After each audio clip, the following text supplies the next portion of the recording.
Hello, friends, and welcome back to another episode of the Juicebox Podcast.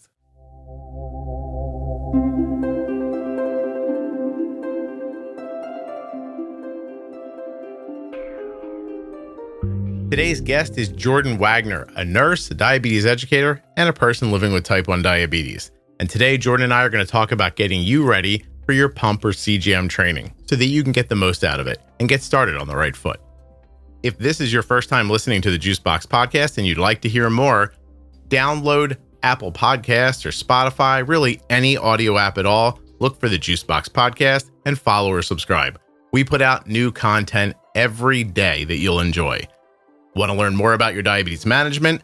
Go to juiceboxpodcast.com up in the menu and look for Bold Beginnings, the Diabetes Pro Tip series, and much more. This podcast is full of collections and series of information that will help you to live better with insulin. Please don't forget that nothing you hear on the Juicebox Podcast should be considered advice, medical or otherwise. Always consult a physician before making any changes to your healthcare plan or becoming bold with insulin. This episode is sponsored by the Tandem Mobi system, which is powered by Tandem's newest algorithm, Control-IQ Plus technology. Tandem Mobi has a predictive algorithm that helps prevent highs and lows and is now available for ages 2 and up. Learn more and get started today at tandemdiabetes.com/juicebox. This episode of the Juicebox Podcast is sponsored by US Med. usmed.com/juicebox or call 888-721-1514. Get your supplies the same way we do from US Med. All right, guys, Jordan's back. We're in our second episode together. What are we going to talk about today, Jordan?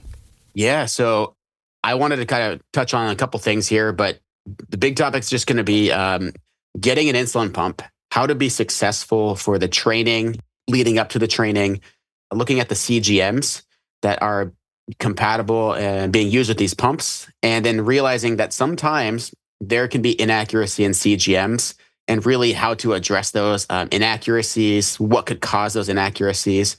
So just really looking to set someone up well for getting an insulin pump. There's more CGMs now than there's ever been, right? So. Absolutely, yeah. And then if you think about things going on outside the US, there's even more CGMs, more options. Give me an example of one that's outside of the US that you wish was inside the US. Yeah. So for example, you have blanking on the name right now, but there's the new Medtronic CGM. Uh-huh. They have it currently in the US, but it's only compatible with the InPen, whereas it sounds like it's going to be compatible with the Medtronic 780G insulin pump. And it's going to be a disposable sensor, as opposed to the Guardian sensors right now. You have to keep the transmitter. So it sounds like they're trying to get on board more with some of the other CGM brands, mm-hmm. where they've gone away from having to keep the transmitter or save a piece. It's all disposable now. So that's an example there. Yeah, the Simplera. That's what it is. Yes, thank you. Yes. And then that's been in Europe for a bit now, right? Yeah, I believe so. Yeah. So they get the CE marks over there way sooner. Mm-hmm. The FDA in the US is usually a little bit slower to approve things. Okay. When it comes to diabetes tech, if you kind of want to know what's coming down the pipeline into the US or perhaps other countries, looking at the European countries, that's going to be a good spot to start. Yeah, because they can get the okay over there a little easier. Oh, way easier, way sooner. Yeah. For the moment, there's still Dexcom G6. Yes. And there's G7. And then Libre is up to what? The Libre 3 Plus? Yeah, Libre 3 Plus. And so the variation between the Libre 3 and the 3 Plus, you've added an extra day. So the 3 Plus is 15 days. Mm-hmm. It's the same size, but that one's going to be compatible, more friendly with the insulin pumps. Okay. Do they make it with the people you help who are on Libre 3 Plus as specifically? Do they make it 15 days usually? Yeah, I mean, I would. It's hard to quantify that, but I would say maybe 60% of the people that I'm helping are making it the full time there. Mm-hmm. And I think one of the things, aside from sensor failures, is that because it's so small, there's less tape area. Whereas, like if you think about the Dexcom, and I really think that tape is very sticky with the Dexcom personally, but there's also an over tape that comes with the sensor. Mm-hmm. So it helps to keep it on a little bit better there. The Libre 3 and 3 Plus is the size of a penny. So it's a lot smaller tape area. I think that contributes to it falling off more easily with some patients that I work with. Oh, I see. By making it so much smaller, it also doesn't allow you as much tape because it's not like it's a penny. Is it really that small? Yeah, it's the size of 2 pennies stacked on top of each other. Wow.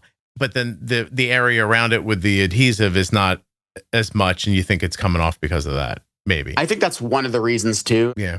I hear people say that, they bumped their arm on the door and it fell off. And I know that can be said about all sensors, Sure. but that's just my theory, is that by bringing the size down, while that is a nice thing to do, you've also got less tape surface area. Mm-hmm. Okay. And so I always tell people with the 3 or the 3 Plus, you might consider getting an over tape for it. Yeah. And, you might have to go to a third party place to get those, but it just helps to keep it in place longer. Do you have a preference between G7 and Libre 3 Plus? Yeah. So, my personal preference is G7. And that's simply because I use the tandem pump, Okay. the T-Slim X2 with Control IQ Plus, but the 3 Plus is not currently compatible with tandem. You can use the Freestyle Libre 2 Plus, that is compatible with tandem, but the 3 Plus is not quite there yet. I've sampled the 3 Plus. Honestly, I think it picked up on low blood sugars a little sooner. Mm-hmm. One thing that I like about Dexcom over the Libre is that you can have the rising quickly or the falling quickly features on the Dexcom. So if we think about Dexcom, you've got the flat line, the steady line, there's diagonal, there's straight up or down, and then there's double arrow up or down. Mm-hmm. Whereas the Libre is going to have all of those, but it's not going to have the double arrow up currently. And so I kind of liked knowing if I really messed up and I'm rapidly rising, there's that slight variation there with the Dexcom versus the Libre. Yeah. And that it's valuable to know, like, this is happening quicker than Correct. Than maybe I feel like it is. Yeah. Now, I will say the Libre is nice in the sense that it shows you a reading every minute compared to every 5 minutes. Oh, okay. I've talked to many Dexcom reps about that, and hey, can this be a feature in the future? Basically, when you look at the studies, there's no significant clinical difference when it comes to reading every 5 minutes versus every minute. So it comes down to a user preference, essentially. Oh, I see. But I don't think it's from Dexcom's perspective, and I'm not speaking on their behalf, but I'm thinking it might not be financially worth it for them to do that when there's no statistical significance to it. Yeah, because they have to remake the software and then they have to put it back through the FDA again. Correct. Yeah. I guess, is that why that they don't make what seems to be the most obvious change, which would be rate of change? Like, having rate of change would be awesome. Just like +5 points, -3 points, like on every reading. I think that's really helpful. But yeah. No, that would be helpful. I mean, you kind of have to guess a little bit, but like the arrows do actually represent numerical Speed. Values. Yeah. Then again, you can't really know for sure, right? Because it's kind of giving you a range, like 2 to 3 milligrams per deciliter, or like 4 or 5 or whatever it is. And then you kind of have to guess a little bit, like, oh, well, if it's every 5 minutes and I do the math on this, maybe it's like 16, maybe it's 20, right. But it's not going to exactly give that to you. I'm a fan of it. I like having it. So, big time. Yeah. I get it through third-party stuff, so I see it on Night Scout. I see it on Sugar Pixel, like that. And it's really helpful, I think. Yeah. Well, building off that, real fast, this is just a side note here. I worked with a patient the other day who was blind, and he was only checking his blood sugars like once a week when a family member could come over. Didn't really know about CGM, so told him about that.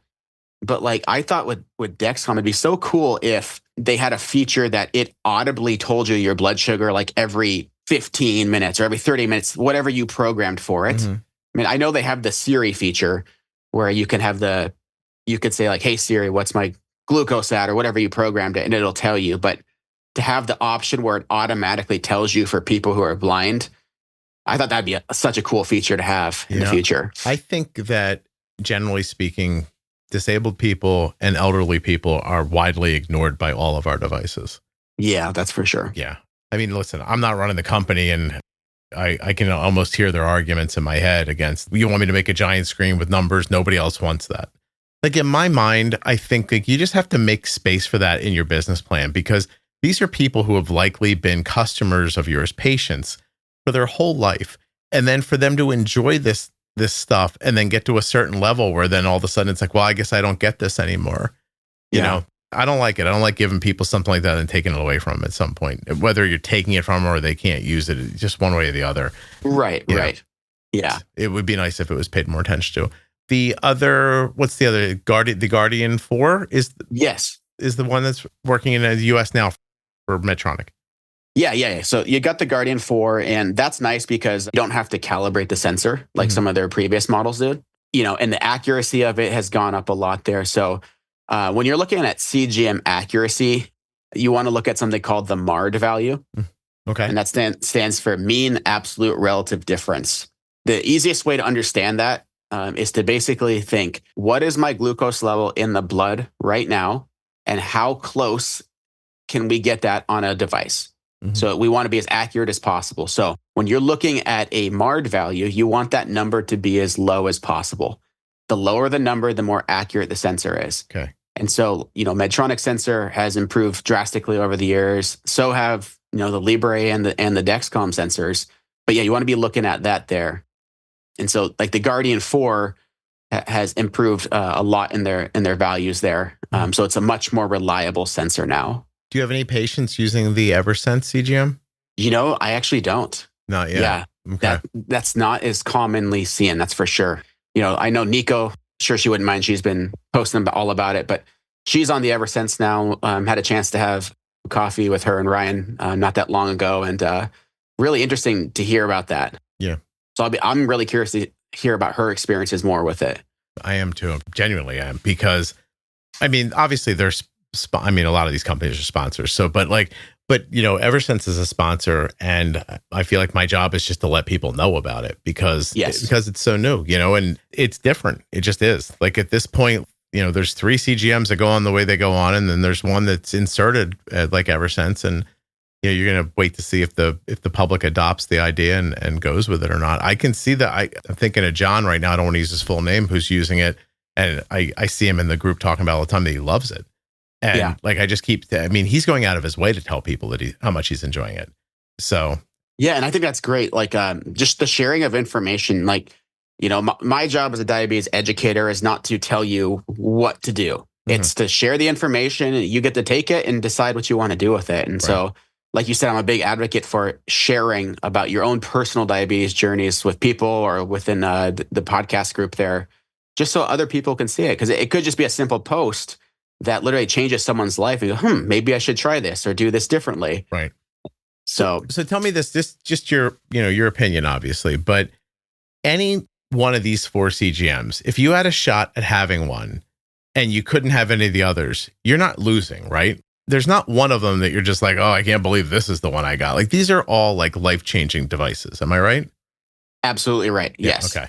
And again, like that whole MARD value system, these CGMs have improved so much that you could look at the MARD value on some of these CGMs and compare it to, you know, a middle tier glucose meter.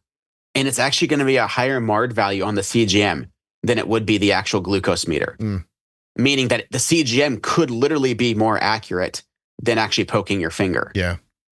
So that technology has improved so much. I say to people all the time when they're like, oh, this CGM's wrong again. I tested, and I'm like, I've never seen that meter before in my life. Like, where, like, rock did you get that under exactly? And, you know, like they have some janky, like, third party, like, you know, meter. And they're like, look, this says this, but my Dexcom says that. I'm like, I'd be more inclined to believe the Dexcom, like, honestly. Absolutely. Yeah. When you got the other consideration there too with the glucose meters, if you don't actually quality control check your glucose meter, which most people are not doing, then there's a good chance that it's not even right at all. Even if the MARD value on it is good, that is something you need to be checking. Like, for example, in the hospital setting, we have to do that every 24 hours to ensure that the meters are as accurate as possible.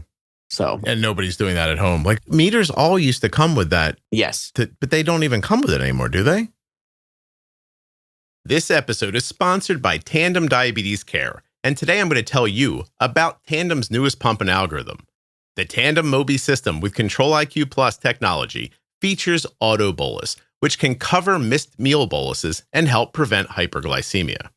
It has a dedicated sleep activity setting and is controlled from your personal iPhone. Tandem will help you to check your benefits today through my link. tandemdiabetes.com/juicebox. This is going to help you to get started with Tandem's smallest pump yet, that's powered by its best algorithm ever. Control-IQ Plus technology helps to keep blood sugars in range by predicting glucose levels 30 minutes ahead, and it adjusts insulin accordingly. You can wear the Tandem Mobi in a number of ways. Wear it on body with a patch-like adhesive sleeve that is sold separately, clip it discreetly to your clothing, or slip it into your pocket. Head now to my link, tandemdiabetes.com/juicebox to check out your benefits and get started today. I used to hate ordering my daughter's diabetes supplies. I never had a good experience, and it was frustrating. But it hasn't been that way for a while, actually for about 3 years now, because that's how long we've been using US Med. usmed.com/juicebox or call 888-721-1514. US Med is the #1 distributor for Freestyle Libre systems nationwide. They are the #1 specialty distributor for Omnipod DASH, the #1 fastest growing Tandem distributor nationwide, the #1 rated distributor in Dexcom customer satisfaction surveys. They have served over 1 million people with diabetes since 1996, and they always provide 90 days worth of supplies and fast and free shipping. US Med carries everything from insulin pumps and diabetes testing supplies to the latest CGMs like the Libre 3 and Dexcom G7. They accept Medicare nationwide and over 800 private insurers. Find out why US Med has an A+ rating with the Better Business Bureau at usmed.com/juicebox or just call them at 888-721-1514. Get started right now, and you'll be getting your supplies the same way we do. Most of them don't. Yeah. So you might even have to go to the manufacturer's website, and maybe I'm incorrect, but maybe some of them don't need to do that. But I was under the impression that you should still be doing that sometimes. Well, one way or the other, having accurate numbers is obviously the most helpful thing that you could possibly do. I agree with you. Like CGM, I would say get a CGM before a pump if you can only have one thing. I think it makes a huge difference. Not that a pump wouldn't be awesome, but like if you could just get one thing, I'd get a CGM. I think it would change your life. Oh, absolutely. Yeah, it truly, truly will. And again, the accuracy of these has improved so much. And that's also helping to make these insulin pumps have these, tighter controlled algorithms. Right. Yeah. The better the CGMs get, then the more aggressive the pump companies could be with their algorithms, I imagine. Absolutely. Yeah. Because there's uncertainty, right? If the CGM is not as accurate as possible, the pump's not going to target a lower glucose level because you have a margin of error. And if it's, is going on the low side, they don't want people to be low all the time because there's that huge risk. For one, probably lawsuits as a pump company. But then two, you're harming patients. And so not what you're trying to do. As the CGMs get better, they're gonna get tighter and tighter for sure. What do you tell a person who comes to you and says, listen, I want to get one of these algorithms, but my CGM's not accurate all the time. And I don't want that thing making insulin decisions when, my CGM says I'm 220, but I'm really 170, or I'm 170, but it says I'm 65, or like, how do you answer that question? Because I've always struggled with that. So that's a great question. Yeah. So CGMs, their accuracy can be great under the right circumstances. So first, I would be asking some questions to the person there. So for example, when did you put the CGM on? Because there's something called insertion trauma. And the first 12 to 24 hours of wearing a CGM, you are going to notice that there could be some variables in the accuracy there. And that's simply because if you think about it, you've created a small hole in your skin that's going to cause inflammation. And when the body has inflammation, it's going to send an inflammatory response there. Yeah. White blood cells, the whole thing, right? Right. So that's going to naturally throw off the CGMs potentially, because CGMs are looking at it. It's an enzymatic, so enzymes. It's a reaction happening there. So if you have any other like micro things in your body going on there, it could throw off the sensor. So if they've put it on in the first 12 hours and they're telling me this, I would tell them not to really worry about it too much, because the CGMs, you wear them for anywhere from 7 to 15 days, depending on the brand you use. Yeah. That's not the question though. Like, Jordan, the question is, isn't this thing going to give me too much insulin if it thinks my blood sugar is higher than it is? But like, I don't know how to explain that. Arden's been using some kind of an algorithm for years. Yeah. Yeah. And I don't imagine that her CGM is always spot on right. And it's never been a problem. Is that random luck, or is that not? Is it, you know what I mean? Like, I don't know how to quantify. You might not either. I don't know how to quantify it. All I tell people is she's been wearing it for a really long time. And so far that hasn't been an issue. Yeah. I guess what I would say to that is the algorithms are designed to reduce your basal rates if you're going too low. So, for example, if you look at Control IQ with Tandem, they have a target range of 112.5 to 160. Mm-hmm. If you drop below that 112.5, or are predicted to in 30 minutes, your basal rate's going to slow down. So there's a pretty big gap there between a low blood sugar and that number there. Because you could be 130 and dropping, and it's going to back off on the basal rate. So I would say even if you're not actually 130 in that moment there, it's allowing for enough margin of error to where you're not actually at a low blood sugar for that basal rate to start slowing down there.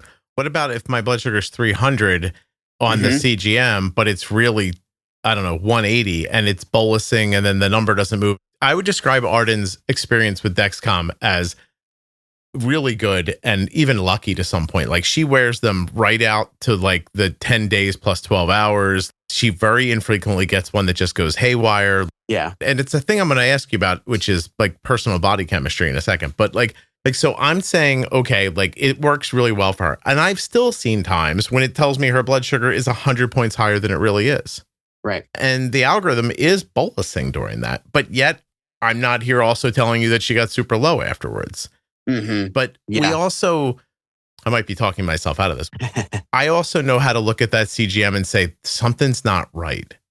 Like, because I know what we've done and I know what should happen. And I've seen it so many times that when it doesn't happen, I think that number's lying to me. I know pretty soon when it's happening. Like, it doesn't take me, I guess maybe that's the difference if I'm looking for, anyway, I'm sorry. There's a question in there somewhere. No, you're good. You're good. But so there's a couple things there, but to your point, right? You know how to look at the CGM graphs and you can just look at it and maybe it says it's stable, but you just know that it looks a little funky, right? Yeah. And so that ties back into even like in our first conversation, we talked about knowing your baseline and having plans, right? You have to know your baseline and what works, right? Because maybe you have a failed pump site or something and that's why it's high and it's not coming down. But to that question, maybe I don't have the specific answer to that, but like I would be just going through a checklist essentially of saying, are you doing everything correctly to make sure that you have the most accurate readings on your CGM, right? Are you staying hydrated? Yeah. Like if you're not hydrated, you're going to have less interstitial fluid there. And that's not going to work out well for the readings of the CGM, right? Right. So first of all, I asked you the question because I think in the end, I wanted you not to have an answer because, and I don't think I have a specific answer because my answer is this, is that, yeah, okay, maybe you found a flaw in the system, right? And yeah, sure, it should be better than that. But at this point, it's not. But it's still, even with that being a weakness in the big picture, it's still so much better than anything you're going to do manually. And well, absolutely. You know what I mean? Like, for most people, you can still be half at this and get an A1C under 7. Like, oh, definitely. It's just awesome. You can have a whole month where you're just like, I don't know, I wasn't really paying attention, and look down and be like, oh, I have a 6.6 this month. Yeah. It's not crazy to think. And so I would say, I guess my real answer is that in a world of uncertainty, I prefer the uncertainty that comes with that than the uncertainty that comes with something else. Yeah, I think that's very fair. And then if you also look at like all of the CGM companies, I think they do account for this sometimes because they will give you specific instructions when you're going through the setup process that there are times that you should actually physically poke your finger and see where you're at. So even the companies themselves say, hey, like you probably shouldn't like 100% of the time just rely on this. Like there are times where you do need to actually maybe confirm the reading a little bit. When I see people complain about, I think, listen, everybody has their experience and you should voice your opinion. I'm not saying don't pressure people to make their things better. But when I see somebody who's more newly diagnosed, like holding up a CGM and going, this thing doesn't work, I think to myself, someone ought to put your time machine and let you go live on regular and MPH for a couple of days. Totally. And you might come back and go, oh, this thing is awesome. You know what I mean? Like, and I know that's just the fact of life. Like, you know, not everybody comes in at the same spot and they don't all have the same perspective, but I wish they knew. Like sometimes when I see people doing that, I wish they knew. And you'll actually see very often online, older people with type 1 will send me notes and say, hey, somebody put up a post that their Libre wasn't very accurate or the Dexcom wasn't very accurate. And they're like, you should take that down. And I'm like, well, I'm not going to. But their point's always the same thing. Like, you should not let people think that CGMs aren't terrific. And I'm like, well, I'm not into telling people what to say. But I get, my point is that I get their greater point. Like, they've been around long enough to know that a CGM, even with its foibles, is maybe the greatest thing you could have. And it absolutely is. Yeah, Take my uncle for an example. He was diagnosed with diabetes in the 50s, right? And so he was having to boil his syringes before taking an insulin injection. Yeah. You know, to check glucose, you had to go pee and see what your urine had for glucose in it. And I mean, that's like 2-3 hours from what's even at. So like you're saying, a CGM is just hands down so much better. Even if there's a little bit of inaccuracy at times, it's just going to be so much better for most people. Yeah. I just interviewed a lady recently and her thing's not out yet, but it'll be out soon enough. You know, she told a story of her mom diagnosed in like her, I think 11, she may be 11 or 12 years old. She was dead before she was 50. Wow. And the whole time just saying, no, I'm doing a great job. I'm doing a great job. And I thought while she was talking, if you could somehow go back, I mean, it's a long time ago now, right? It's probably 50 years ago. This story is like when the woman was diagnosed, but you go back 50 years and slap that Dexcom on that 11-year-old and she'd know she wasn't doing great. Right. You know what I mean? And then she'd have a fighting chance to do something about it at the very least. So I don't know. I'm a big fan. I know I went way off the mark with what you were trying to talk about here. I apologize. No, it's okay. This is a super valuable conversation, like an understanding. Yeah, I like talking more deeply about this kind of stuff. All right. So CGMs, get one if you can. I hope your insurance covers it. I can't say enough good things about it. But like you said, there's a lot of these CGMs now that are supporting algorithm-based systems. So yes, you were nice enough to put a list here together, so I don't have to do it off the top of my head. But right now we have Omnipod 5, the Beta Bionics iLet pump, Tandem, which at this point is, what is the X2, Mobi, and they might have are they working on, I shouldn't say this out loud if I'm wrong, but is there a tubeless pump? Yeah, so there will be a tubeless pump in some point in the future. Again, I don't speak for the company, but they're working towards that. That's a goal for the future, yes. And then Medtronic's got that 780G that people seem to love. And then they're a brand new sponsor, actually, Twiist. Their pump's not even, it's April 18th. It's not out yet, but it's coming very soon from what I understand. Very soon, yep. And that pump is going to run a version of Loop. They call it the Twiist Loop algorithm. Yeah.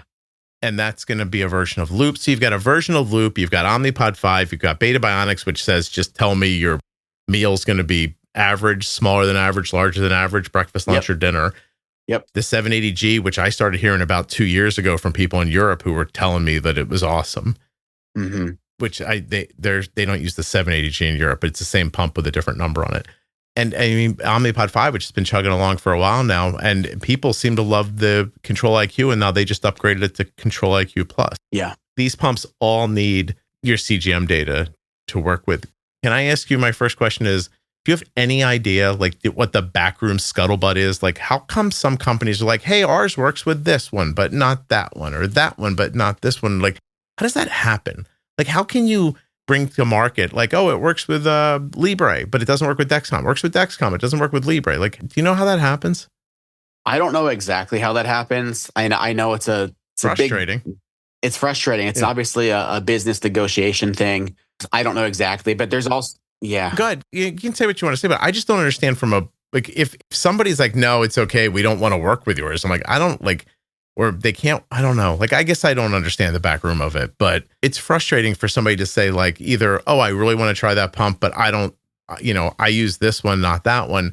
Or, what's worse, I think sometimes is that people get stuck with things they don't want because it works with the thing that their insurance covers, or I don't know. Yeah. And there's also a lack of education from the prescribers themselves.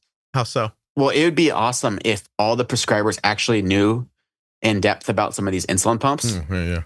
For example, you might have an older provider and all he's known for years and years is Medtronic. So then every patient's going to go, I want an insulin pump. He goes, okay, that means that you get a Medtronic pump. Mm-hmm. When that maybe that's great for that patient, but they don't know about the other options. Right. It'd be great if the providers knew the options available and could speak to them. Listen, I can't talk about this with you. I will get very upset, but I can't wrap my head around that. Like, that's your job, and you don't have a weekend to figure out the 5 or 6 pumps that are available? Scott, listen to this. So I just was in an endo office the other day looking at someone's schedule, and this endocrinologist had booked 3 appointments in the same 15-minute slot. Yeah, I guess not. So if you're quick, you got 5 minutes with each patient. You get a day off eventually. Like, wouldn't the week get easier if you spent one Saturday understanding what all the pumps did? Or can't you just ask a support staff to put together a 1-page on each one of them for you? Oh, you should. Yeah. I mean, you totally should. Right. I mean, there's the other side of that too. It's like, maybe they do that, but maybe this person's only in the office once a week, or like that. That was literally the case at this particular office. It was that the person who would do any of the pump trainings or putting anything together was only in-house once a week. So you're working with all these conflicting schedules. I make a podcast. I work on the weekends. Okay. And like, right, I hear you. That's not my point. Like, I think my bigger point is that if you were digging a ditch and your shovel broke, going to get a new shovel, even if it's a waste of time and you're supposed to be digging, is way more productive than digging with the broken shovel. Like, I don't understand. It's insane to me that an endocrinologist could look at me and go, oh, you want the Tandem? I don't know anything about that one. You have to get the Omnipod, or vice versa, or whatever. Like, you don't know anything about it. Like, if you don't know, well, who the knows then? Right. Seriously, like, that's how it feels to me every time somebody tells me something like this. Like, oh, my doctor said they couldn't support that one, or they didn't understand how that worked, or they wanted me to use. I mean, look at Canada, given their kids are in, MPH and regular still, because they're like, well, there's no one at the school to give them an injection. They're wearing rocket ships that give them insulin. Right. What are you talking about?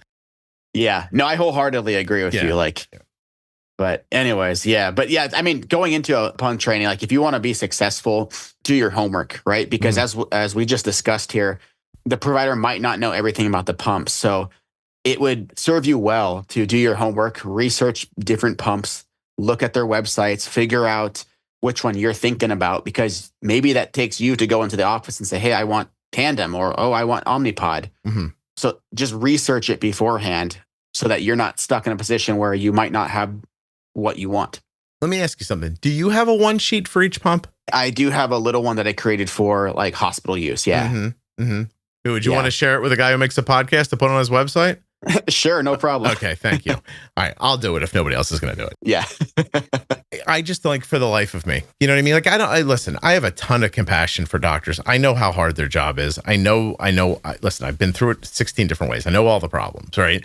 And I'm not unfeeling to the issue, but, like, you can't be unfeeling to that.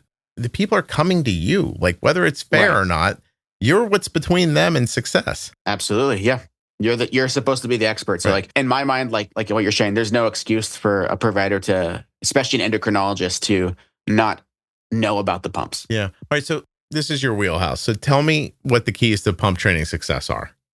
Yeah, absolutely. Yeah. So, like I said, be prepared, know the pump that you want to do. I would say also look at your insurance coverage. Okay. So before you start this whole process, you should have a general idea of what you're getting yourself into. So what I would recommend you do is you actually call your insurance company. They're not going to give you a specific number at that moment, but they might be able to tell you what percentage of coverage that you'll be able to have for each particular pump. You can even ask them, like, is this being run through pharmacy? Would this be run through DME? What are the differences there? Mm-hmm. That way you have a general idea of what to expect for payments and things like that. Now, let's say you get an answer and you go, wow, this is ridiculous. This is too high. I can't do this. Check with each of the pump manufacturers, because they oftentimes will offer payment plans. And perhaps you have a payment plan, maybe it's $50 a month or whatever it is, that would allow you to still get an insulin pump. Otherwise, that you wouldn't have been able to get it. Get it all. Yeah. You don't want to fall in love with the convertible if you can't get the loan for it. Like, so exactly. Yeah. Know what your purchasing power is, like, through your insurance or whatever. Like, what is it you're eligible for before you show up and fall in love with something and then find out you can't have it? Absolutely. Yeah. Okay. Now you're also going to want to know where are your supplies coming from? Okay. So a lot of people, I'll get them trained up. And that was maybe a question that was never brought up or asked. And now they don't know where their supplies are coming from for their next pump change, right? So they'll get like 3 months of supplies to start. And I don't actually know where I'm going to get my stuff. So make sure you know where it's coming from. Generally speaking, the pump companies will look at a supplier that's contracted with your insurance. Yeah. Right. So like, I know you talk about US Med, there's Edge Park, Byram, there's a bunch of them out there. Mm-hmm. Just make sure you know where it's coming from, because you don't want to love the pump, be using it, and then you get to where you're like, oh, it's been 3 months and I have no supplies. Right. You want to know, you got to know that. Give me a second here. You can get your diabetes supplies the same way my daughter does from US Med, usmed.com/juicebox, or call 8. I don't know if I know the number off the top of my head. Damn it. 888. I don't think I know it. It's so funny. No, I just wanted to bring up that they're a sponsor. So, but yeah, like I'm a huge fan of that. Like, so my daughter's Dexcom comes from US Med. Her Omnipods come from there. We're on actually just was on the phone with them today because we switched insurances. And it's so interesting because no matter which company this is, you see people mad at them all the time. Like nobody's ever madder than at somebody who sends medical supplies to you. And in fairness, I would say that they all feel like they should buy a new computer to me sometimes. But I know that's an oversimplification, but like it feels like a process that's a little outdated for, where technology is. Having said that, I woke up one day and I was like, where the hell are Arden's supplies? And then it hit me. Oh, we changed insurance. That's my fault. Yeah. Like, you know what I mean? Like, oh, I never called them and said that. I called them up. I just kept assuming like, oh, it'll show up. And that's so I called and I said, hey, we switched insurance. And it's not a fun process. They've got to contact your doctor again because the new insurance company wants verification. And the whole thing is a rigmarole. Like it hurts. Like, you know what I mean? But once it's set up, there's nothing like it. Because I don't know how some of these other companies work, but US Med, like they call my house, I push a button on the phone and the stuff comes. And like, you can't beat that with a stick. That's awesome. You know what I mean? Totally. Yeah. And that might not be everyone's experience with every single company. So just, work with the companies. And if you don't really like them, I mean, you can switch suppliers. Sure. Yeah. Absolutely. I've worked with Edge Park. I've worked with US Med. I've worked with other companies. I've worked with CVS Caremark. Like, I don't know what it is about the process, but it always feels like, God, it shouldn't have this many steps. Agreed. You know what I mean? But the thing I like about US Med the best is that once it's up and running, it is so automated. It's awesome. So, but yeah, like that's an interesting point, right? Because people are diagnosed and they like, doctor gives you some supplies maybe to get you set up. And then, or, your first order comes with some stuff and you probably don't even think about it. Like, where does this come from? Right. And some people probably just think local pharmacy, but that's not always, I mean, after, what it is, it's not bad, but after you've got this albatross, I was going to say albatross around you, after you've had diabetes for a while, you don't want to be at the pharmacy all the time picking stuff up. You know what I mean? Yeah. No, I hear that. Yeah. What else you got there? Yeah. So I'd say also you need to know who your point person is. So the way it works is a lot of times you'll have an actual employee from the pump company who's doing a lot of the back end stuff, right? So they're working with the doctor to make sure that all the orders and the prescriptions are correct, making sure settings are dialed in. That employee there may not actually be the one who's going to train you on the pump, right? So you're going to want to know who is the actual pump trainer that's going to train you. So like, as an example, I do pump trainings outside of working in a hospital as a contractor. Mm-hmm. And there's also endocrine clinics that have their own trainers there. And then sometimes there's trainers from the actual company. So you want to know who that person is because they're going to be a really good contact point for you to while you're learning how to use the pump, or if you need help with the supplies and things like that. Okay. You got to know who that is, and you need to communicate with that person. Yeah. I would recommend don't leaving that person unread. Like, you want to get things situated and scheduled up, listen to their recommendations. Mm-hmm. Now, that person there also is likely not going to be able to come to your house. In the old days, you could go and do pump trainings at people's houses, but there's definitely a safety issue that can come sometimes with that. And so most of the pump companies will say you need to do this at your doctor's office, like a coffee shop, a diner, a library, something like that. Yeah. A public location. Where you can't be absconded with, Jordan, where you don't end up in somebody's trunk. Is that what you're saying? That's exactly right. I mean, Scott, there's a few trainings that before these policies were really implemented, let's just say I was like, I need to get out of here. You're like, this isn't going my way. I wish I remembered this guy's name, but this has got to be a 10 years ago, a really long time ago. Arden was on like G4 and we had some sort of like a failure and we didn't have any more supplies. And I called the company just like anybody else. I didn't call. I wasn't like, hey, I'm the guy from the thing. I wasn't the guy from the thing at that point. And I got somebody on the phone and they said, well, your local rep may have samples. And they gave me my local rep's number. I called. She said, I'm sorry, I don't. But like, I know that the local rep in the next state over, like I'm in New Jersey. She calls a guy in like Pennsylvania and he says, I have stuff here. And I'm talking about like 90 minutes from my house, right? And he says, this is my home address. You come here, I'll give you one. And no lie, cool. Like later that afternoon, I was standing in his dining room and he was handing me a transmitter. Oh, that's amazing. Yeah, like just a really like a genuinely nice thing that nobody had to do, you know? So I don't know if the world's gotten so big now that stuff like that happens anymore or not. But like a long time ago, like that was it. Just, some local rep that had some stuff in his car and he was like happy to like help me out with it. Yeah. I mean, I down here, because down here in Arizona, right, there's it seems like to me it's a pretty family friendly state for the most part. And like the reps at all the companies kind of fit that description that you just said there. Yeah. Yeah. I mean, I've had encounters before where you're like, this patient's really struggling. And one of them will be like, I'm on my way. I'll be right there to drop off a sample. Right. Just and lovely. You're like, man, it's incredible. Yeah. Just very, very, very uplifting. Actually, I guess is the way. For sure. But I mean, when you're going through your training there, like you said, you'll coordinate with that person to figure out where you're going to be training. Mm-hmm. Just make sure, though, during the training, you come prepared to ask questions. And depending on the person's training style, they might try to do everything for you. I would say go into that training, and if it's not made clear from them up front, like you should be holding the pump. You should be doing everything yourself. Mm-hmm. You got to get that hands-on experience. Otherwise, you're going to get to your first actual site change or whatever, and no one's there, and you're not going to know what you're doing. Yeah, tactilely, it's not going to be memorable at all. You're not going to be able Exactly, right. So like if I do a training with someone, I say, listen, from the get-go, you are doing everything. I'm here to help coach you, but you're going to be entering all the basal rates. You're going to be putting the pump on yourself. You're loading it with insulin. You're doing it all. So yeah, just... Can I be cynical for a second? If a trainer's doing that, is that just them trying to get out of there? Or do you think it just also could be just a style? Like, you know what I mean? Like, are they like, let me just get this thing set up so I can get the hell out of here? Like, do you think that happens? I see. Yeah. There's a possibility that could be a possibility. There are situations where maybe someone's getting really sidetracked and just really off topic. I gotcha. And you're like, yo, hey, let me show you this real quick. And then you do it for them real fast. Are you asking me to remind people that you're not there to hear someone's life story? That's for sure. Like, I think people should be personable and have good conversations, but you are there for a specific goal of getting someone going on a pump, right? Listen, I'll tell you something. One of the reasons it's so easy to make this podcast is because no one likes to tell their story more than people with type 1 diabetes. They love it. True. Oh my God, they love it. Yeah.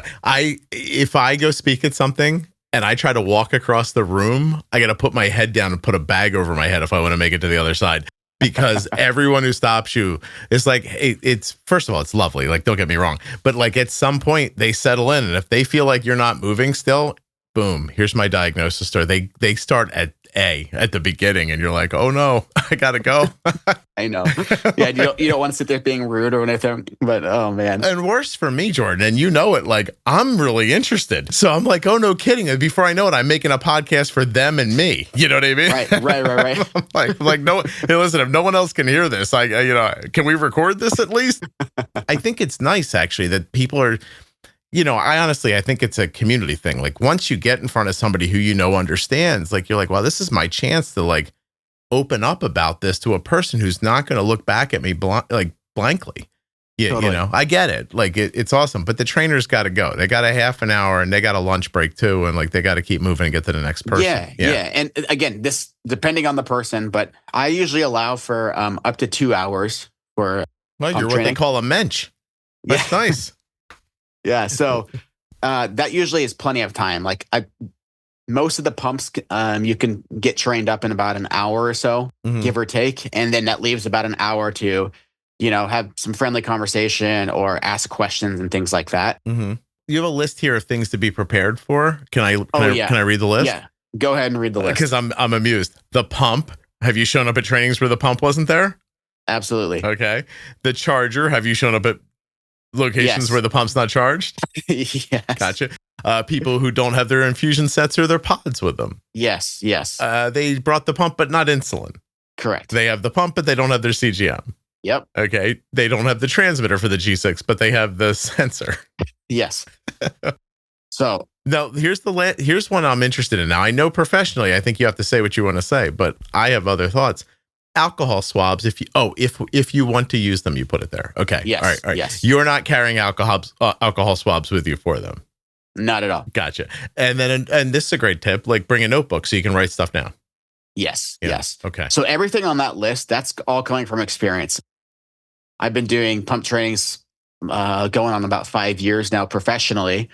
And everything on that list has been forgotten, misplaced, or something like that, to where you either have to reschedule the training or, we're getting a delay while somebody drives home real quick to go get it. Listen, I don't want to be critical as a person who has left my house 1,000 times in my life and walked back in 2 minutes later going, I'm just going to remember to take my wallet with me this time.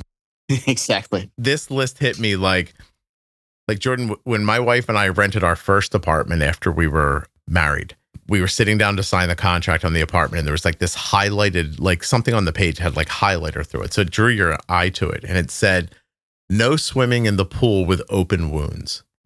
I gestured to the rental person. I was like, this isn't just a thing a lawyer thinks of. Like, what is this? She goes, oh, you have no idea how many people try to get into the pool with open wounds.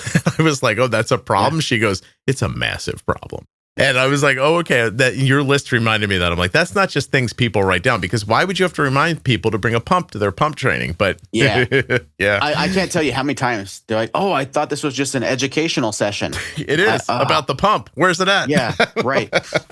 Okay. Just a quick side story here, but I went to a training once, and this was for a tandem pump. And we get there, and this was also back when I went to people's houses. So I'm at this guy's house way out, far away. And we're talking and all that stuff. And then I'm like, all right, well, why don't you get the pump out? And he gets it out, and he's like, what is this? I'm like, that's your pump. He's like, no, I wanted that tubeless one. And I'm like, you mean the Omnipod? He's like, yeah, I thought I was getting Omnipod. I'm like, dude, this is the tandem pump. And I'm like, when did you get this? He's like, well, it's been here for a month. Yeah, in a box, it says tandem on the front of it. Right. Yeah. I'm like, oh, my goodness. And for clarity, you mean you're out in the desert is what you're trying to say, right? Literally out in the desert. Yeah, yep. You're like, oh, I don't want to get buried out here. So like. Exactly. So I was like, all right, well, we'll have to either reschedule or, and he ultimately was like, I got to send this back. I can't do this training. I was wondering, I wondered, like, did he just like put the other pump on? But no, he sent it back and went and got the one he wanted. It's awesome story. I don't know how that actually worked out with his insurance. I kind of was like, all right, I'm going to wash my hands of this one here. I'm going to go now. Goodbye. Yeah. So, he didn't ask if you wanted to stay behind and shoot cactus for a while or anything like that? No, he just asked if I wanted to stay for a couple of glasses of whiskey. But oh, that's lovely. Yeah. It was very polite and kind. But I was like, you know what? I've got to get home to my family. Thank you. In one piece. Yeah. Understand how a CGM works. Go ahead. What do you want people to know?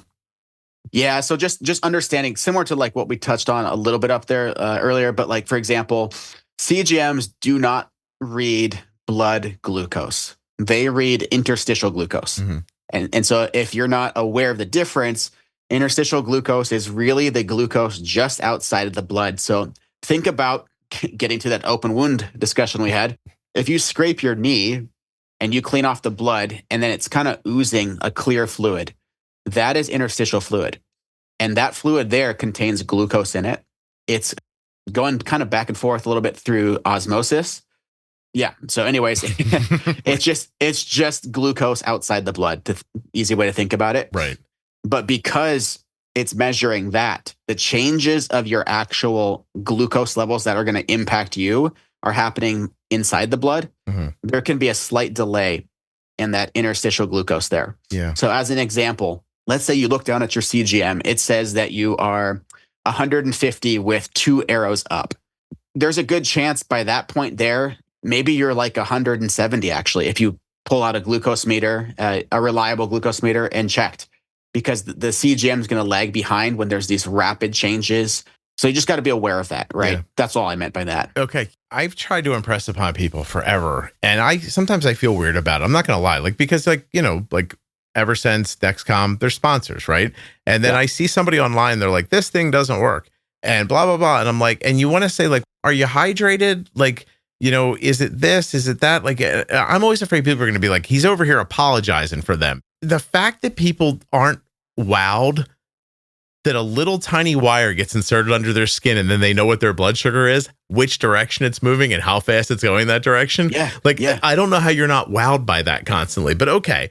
And how you don't see that like this static piece of metal and plastic, which is being run by like an algorithm that's actually taking that measurement and then doing a bunch of gazintas that you and I do not understand to come up with how much glucose is in this interstitial fluid and how does that translate to how much we'd find in the blood right now if we did a finger stick. Like, that's magic. Okay. It is magic. Absolutely. And not to understand that like you and your body or your kid's body and that person's body or that person's kid's body are not the same. They're not in the same state. And that somehow this company has made this thing that still works for most people. Exactly. Like, that's beautiful, right? And yet, but we always act like, I don't know why this doesn't work. Like, it's not a doorknob. Like, it's not like it doesn't just work or not work. Like, there's a lot going into it. And I find it valuable to remember that when you're using it. Well, absolutely. Yeah. And I love the points that you brought up in other episodes where like, if you really look down or look at like what's going on in a situation, I think you could probably dive down and get to the root cause of pretty much every issue with diabetes. Mm-hmm.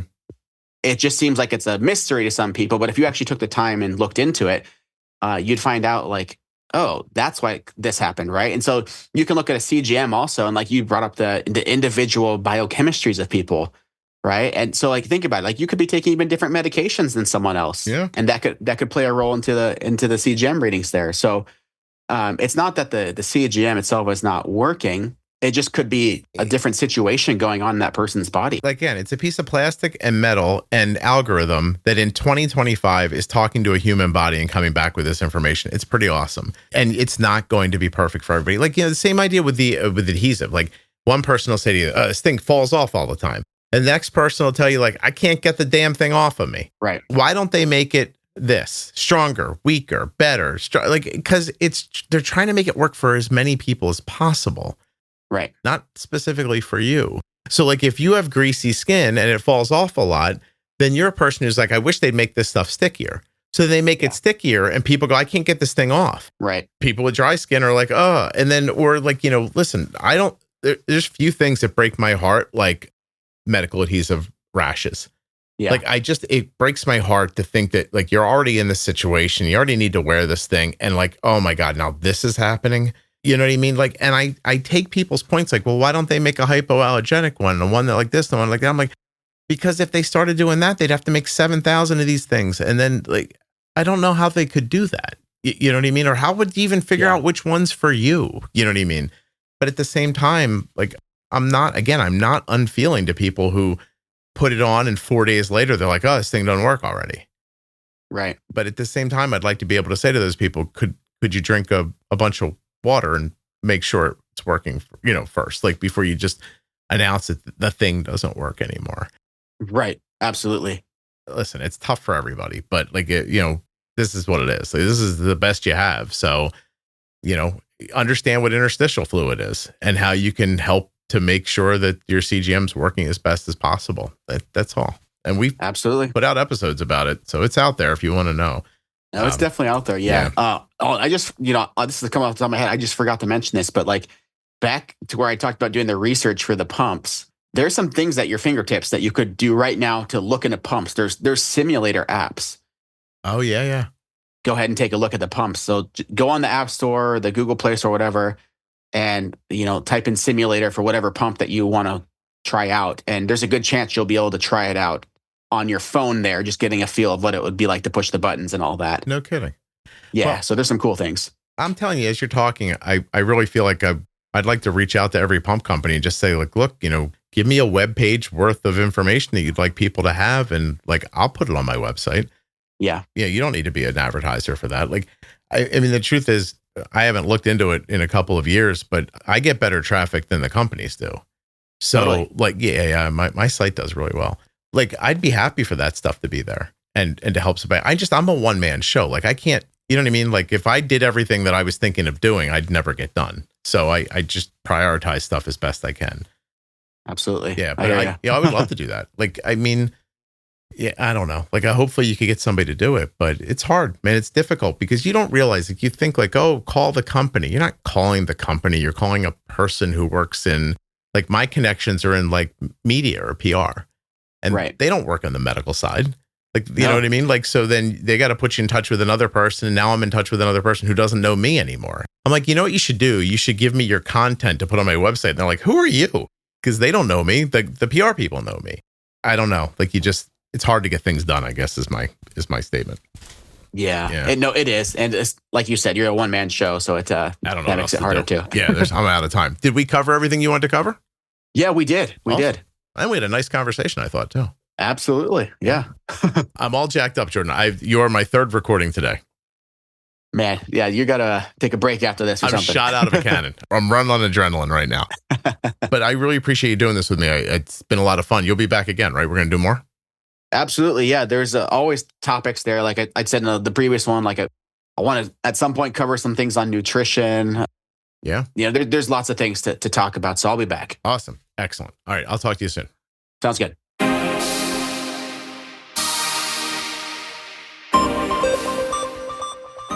Thanks so much to Jordan for spending his time with us. If you're enjoying Jordan on the podcast and you'd like him to come back, go find him on Instagram, The Diabetic Merce, and let him know how much you enjoyed him on the show. US Med sponsored this episode of the Juicebox Podcast.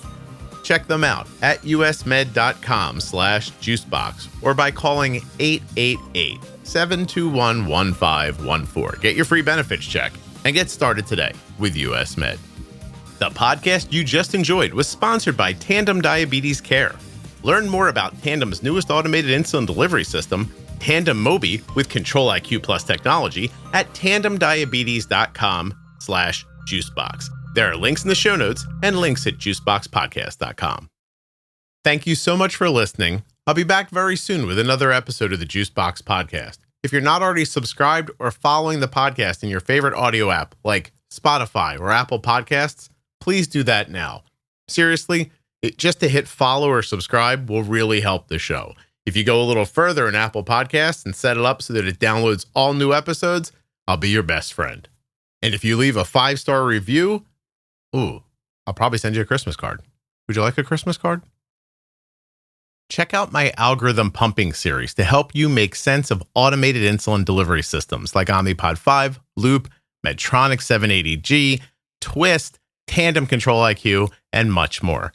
Each episode will dive into the setup, features, and real-world usage tips that can transform your daily type 1 diabetes management. We cut through the jargon, share personal experiences, and show you how these algorithms can simplify and streamline your care. If you're curious about automated insulin pumping, go find the Algorithm Pumping series in the Juicebox Podcast. Easiest way, juiceboxpodcast.com, and go up into the menu. Click on series, and it'll be right there.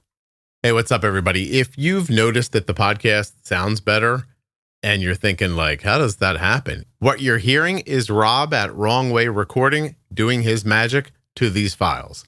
So if you want him to do his magic to you, wrongwayrecording.com. You got a podcast? You want somebody to edit it? You want Rob.